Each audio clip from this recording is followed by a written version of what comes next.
Hey guys, this is the GrimDoctor back with another build. So this is my melee ranger. He's probably a little bit different to most of the builds I do, mainly because, I guess he's a little bit more. He's not as supporty in like a healing sense, which I tend to gravitate towards. This was more to focus on trying to do something melee and make it work, because I don't see a lot of them out there, or I don't know, sometimes not even a lot of successful ones. And I'll admit it was a bit tough at first, but this is what I've come up with. I found it to be quite survivable, particularly with the sword, as we'll chat about in a sec. And yeah, it does have still some support for a team, which is pretty useful anywhere, but quite nice in fractals and so on. Okay, so let's get into it. So main weapons that I like to use is the single hand sword and the warhorn. Originally I was liking the dagger more because it gives you an extra dodge, but the reason I've gone with the warhorn is just for a bit more support, mainly because the final skill there, Call of the Wild, that it gives a few buffs to everyone, but more importantly it's a blast finisher. That's the reason that I use Flame Trap. I do sometimes change to a different trap. Flame Trap is quite good because you can get in there with the melee guys, blast off the Call of the Wild, and everyone gets might from it. Conversely, what you can do as well to get a good finisher out of it is drop your trap, use your number 2, your Hornet Sting, where you leap backwards. Then when you leap back in, everyone gets the oh god, it's going out of my head. The flame shield buff, I think it is from memory. Yeah, it's the shield that basically every time you get hit, you get might. So yeah, pretty damn handy. There is a bit of use of spirits. Sometimes that will be swapped out for a spirit, particularly this one here, Stone Spirit, which will give everyone protection. That's, I guess, more in fractals when you got the harder fights, or fights where you're going to need to be moving a lot and you may not be able to give all that might to everyone. I mean, the might's good for yourself, but you know, I prefer it in more of a support sense. And when you get into fractals, biggest thing, like I've talked about in my other builds, is you start to take a lot more damage as a group. Protection is such a great tool to help keep that off. And with the way we've traded, as you can see, there's 70% trigger rate on the spirits. That applies to this one too. Yeah, pretty good rate for that to pop. Okay, so Healing Spring, again, you can do a blast finish out of this to give a pretty big heal. That's why I've chosen that one. I do prefer the Troll Urgent heal in general, because it's quite big, but the blast finish is pretty good, and I haven't gone with it because of a trait. The reason I like it is obviously because it heals your pet, but we've got some traits that'll help heal the pet. For a stun break, we've only gone with the one, which is Quickening Zephyr. It's quite nice, I guess, more so as a bit of a quick burst, because you get quickness from it. And if you've stacked up a nice amount of might yourself or from others, you know, you can just go a bit nuts just to burn something down, which is pretty good. Frost Spirit, as I just touched on briefly, gives a chance for 10% bonus damage to everyone. And the chill is quite nice because the way we play with the sword is we want to stay in very close, doing lots of dodges. It's a nice way to keep them still. Especially in PvP, you know, if you can lock them down, in that instance, I'd probably use that. I'll sometimes use a spirit, but I would use the spike trap to keep them in place a bit as well, just so you can trap them down, burn them down, keep dodging like crazy, using all these evades, and kick the crap out of them, basically. And finally, yeah, basically, Rangers do not have much if any stability at all, but this skill is incredible for it. I mean, 24 seconds of stability is amazing, as well as the other benefits there that you get. So you get your swiftness and you get your fury.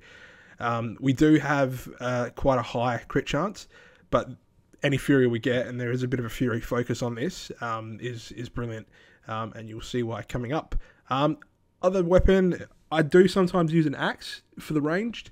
But the short bow I prefer, just because it's a lot quicker, and you've got a bit more. You got like an evade amongst it and all the rest of it.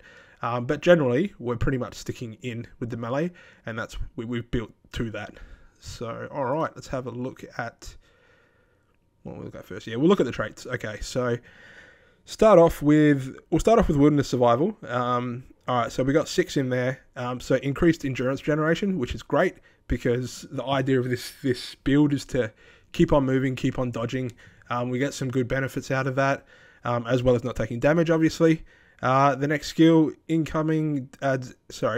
Shed Anguish. So any of those conditions listed there coming in are going to go to your pet instead. It's a long cooldown, but it's quite handy still. Some people, you look on forums, you'll see like arguments for and against. I think it's alright. You don't have to do anything, and it does something for you. So that's pretty cool. The next one, this is where that endurance is quite nice. So anytime that you dodge, you and your pet get protection. It's only 2.5 seconds, but the amount of dodging you can do with this build, and particularly with the weapon setup, is quite epic. So if you keep mobile, keep an eye on what's going on. Use that bar when you need it, and as often as you need it, you can minimize damage so well, which is great. So, once you've come out of a dodge, you got a bit of protection as well. Excuse me. Okay, so next one, recharge on survival skills. This is mainly so we get that quickening Zephyr on a lower cooldown, that extra stun break. Sometimes I do swap to the offhand training just so we can get more of those blasts out. Just see how you go. If you know fights and you know when you're gonna have to I'll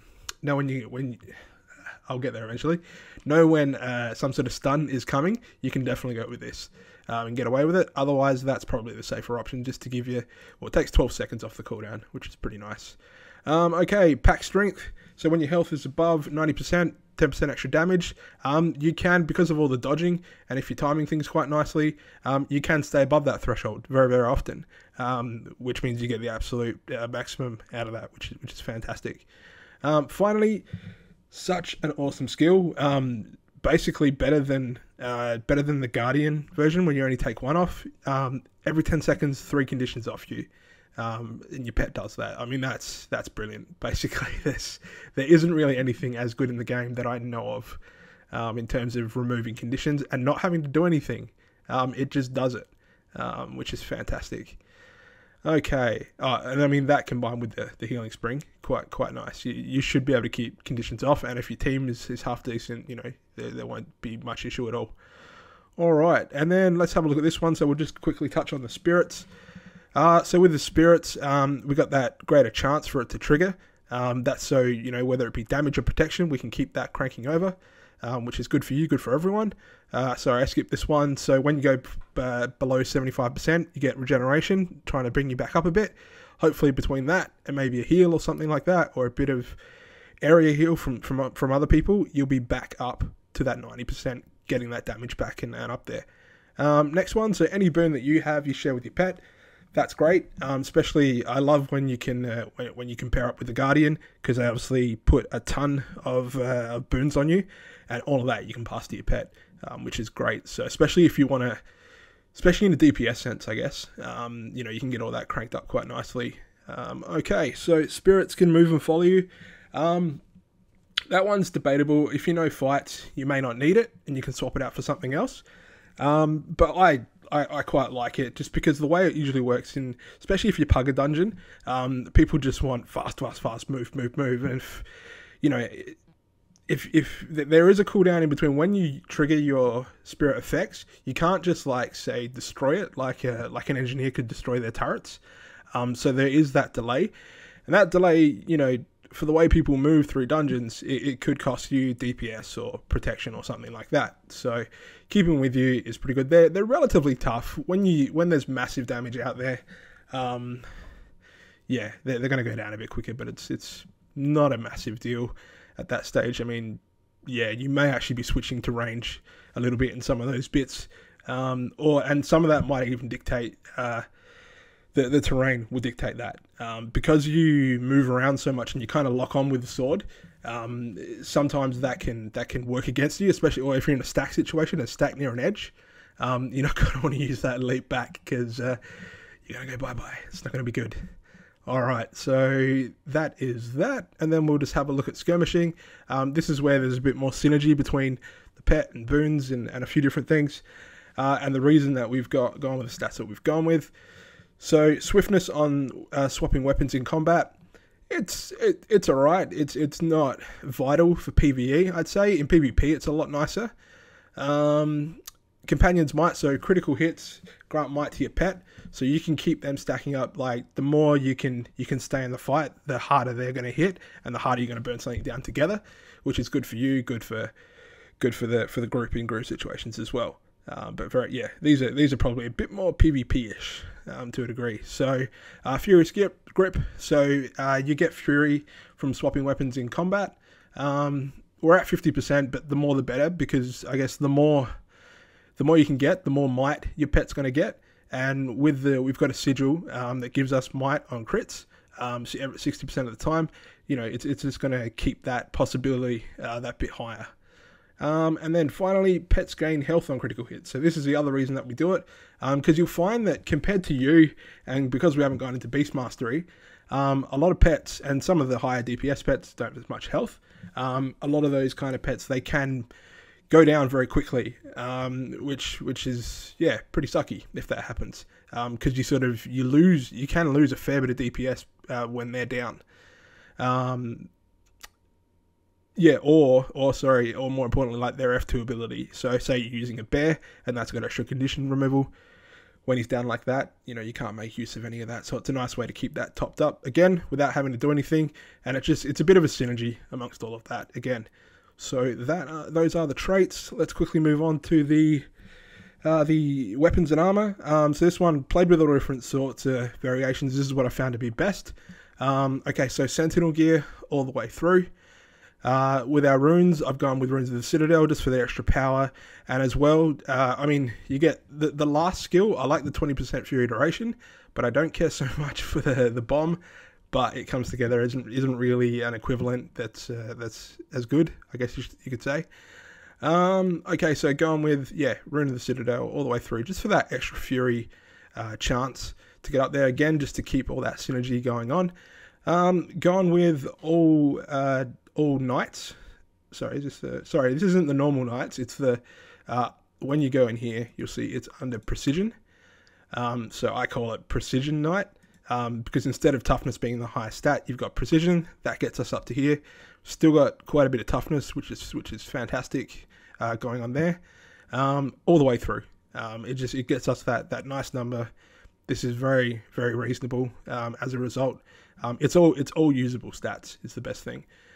Okay, and then we have a look over here. So this time it is straight knight. So you can see there's a little bit of an icon difference there between that one. It doesn't have those little bolts at the bottom.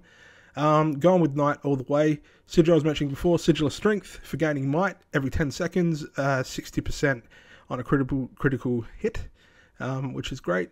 Sigil of Purity, a lot of people underrate this one. I like it, I guess because I do a bit of PvP and so on.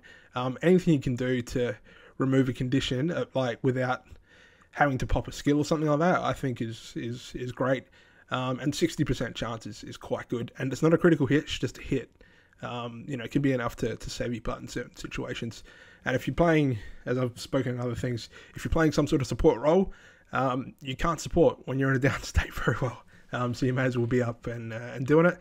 And I guess another thing is I like trying to be as self-sufficient as possible, because if you pug a fair bit, like I have done for most of the time I played Guild Wars, you don't know what you're going to get, and you tend to get a lot of, I guess, selfishly built classes that won't help with condition removal or anything like that. So you may as well be able to do it yourself. That's what I reckon. Then finally, just to get us up the rest of the way to 50%. We've gone with the Frostforged Clams for toughness, so we can keep that figure up there and get to that 50% crit chance. And then power, because you can never really have enough power, I guess, whether you're a support build or not. It all goes together quite nicely. And with all that might stacking that we can do and we can get from other people, you see there we're at 2048, which is quite substantial. On average, I've seen can usually get about 10 stacks very easily myself.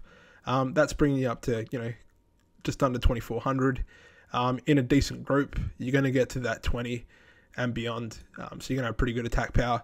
But more importantly, it's good support, and your pet's going to keep on cranking up, because every time you get that might, they get it, and they get even more off of those critical hits.